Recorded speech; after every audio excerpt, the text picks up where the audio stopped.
Well, within the evangelical community in responding to HIV, there has been a reluctance to do so, partly because the message from international agencies is that those that are at risk are commercial sex workers, gays, and persons that shoot drugs into the veins.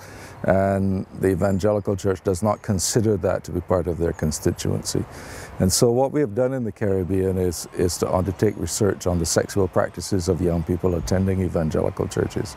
And we've just completed that in Antigua, St. Lucia, and Vincent, and discovered that about 50% of them are sexually active outside of marriage, and 2.6% of the entire sample of 1,076 in the 3 countries tested positive for HIV. So I expect this to become a major tool in the Caribbean for getting the churches to respond to the HIV pandemic. Every one of the major religions, compassion is a part of your belief system. And on the basis of compassion, we can reach out together. It's not a theological issue, it's a medical and health issue. In some cases, it's a discipleship issue, but we can work together in compassionate areas in extending help without any trouble whatsoever. Often when I speak to youth groups and when I speak to pastors, I start by saying sex is a whole lot of fun. And somebody has said that sex is the most fun you can have without laughing, which always gets a laugh.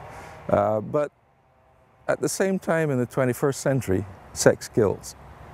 So while sex is very enjoyable, and sex is very much a part of our existence as human beings, and sex was created by God, God expects us to be sexual beings and to enjoy sex.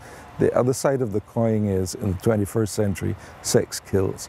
And so we need to have responsibility in how we deal with our sexuality.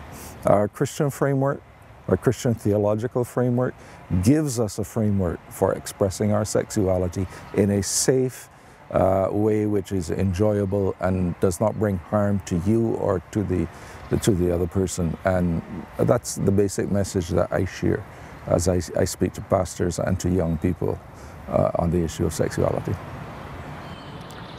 I think that's a bit of an idiotic question, because the obvious answer is yes, He does. First of all, God loves everybody. It doesn't matter whether you're HIV positive or negative, God loves you. The fact that Jesus reached out to the marginalized of His society, who were the lepers, who were shunned by everybody in the society, who were untouchable, that is a clear indication that He loves and cares for those who are HIV positive.